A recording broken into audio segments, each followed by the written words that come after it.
Welcome to Testify. Today we take a look at the book of 1 and 2 Kings.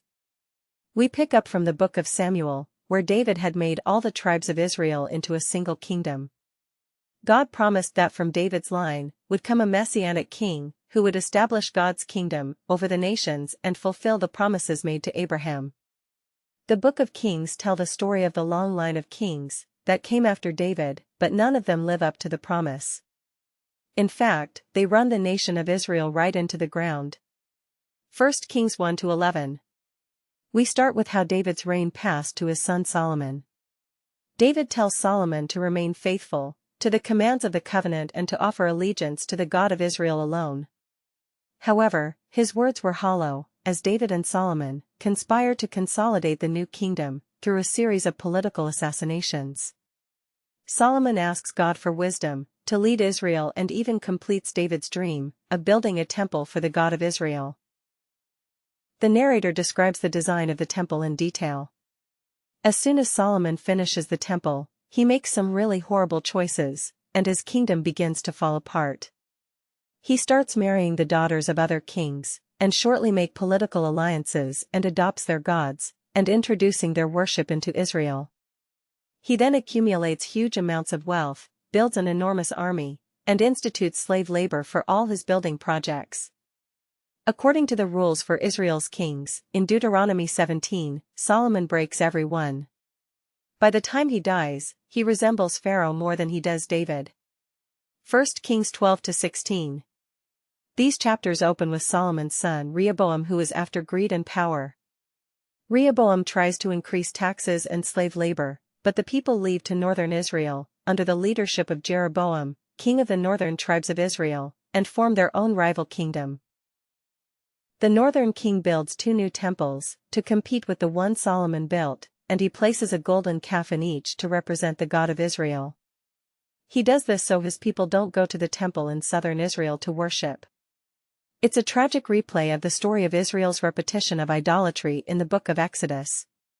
From chapter 12 onwards, we see that each kingdom had about 20 successive kings, and as the author introduces each one, he evaluates them by this question: did they worship the God of Israel alone, or did they promote the worship of other gods? Did they deal with idolatry among the people? And finally, did they remain faithful to the covenant like David, or did they become corrupt and unjust? Using these criteria, the author finds that no good kings come out of northern Israel, and from southern Judah, only 8 out of 20 get a positive rating. 1 Kings chapter 17. Chapter 17 starts with the prophets God raised up for each king to hold them accountable. The most prominent are the northern prophets, Elijah and his disciple Elisha. Elijah was a wild man who lived in the desert. His adversaries were the northern king, Ahab, and his wife Jezebel. Together they instituted worship of the Canaanite god Baal all over Israel. In a famous story, Elijah challenged 450 prophets of Baal to a contest to see which god was real. They all built altars and prayed to their gods, but only the God of Israel answered with fire. In another story, Ahab uses his royal power to murder an Israelite farmer and steal the family's vineyard. Elijah again confronts Ahab's injustice and announces the downfall of his house. Elijah eventually passes the mantle of his prophetic leadership to Elisha, who asks God for twice the power and authority of Elijah. The author recounts 7 miracles of Elijah and 14 acts from Elisha. While both prophets were clearly remarkable men, and played the same role of confronting Israel's kings for the idolatry and injustice, they were still unsuccessful in turning Israel back from apostasy. Book of 2 Kings.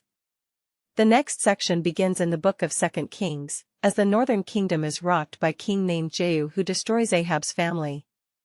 Although he was first commissioned by God, his violence, assassinations, and rebellion were something the northern Israel never recovered from.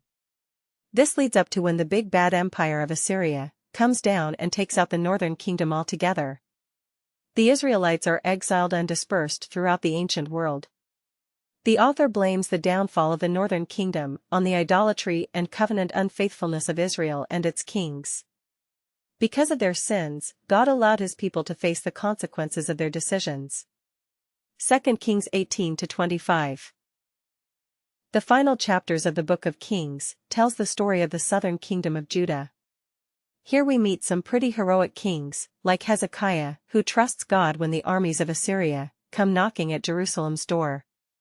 Or Josiah, who discovers a lost scroll of the Torah in the temple and, after reading it, he tries to remove all the idols and Canaanite influences in the land.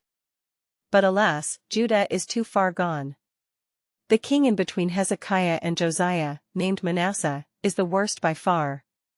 He not only introduces the worship of idol statues into the Jerusalem temple, but he also institutes child sacrifice. God sends prophets to say that the time has come. Israel has reached a point of no return. We also see the Babylonian Empire coming to invade Jerusalem, destroy the temple, and carry the people and the royal line of David off into exile.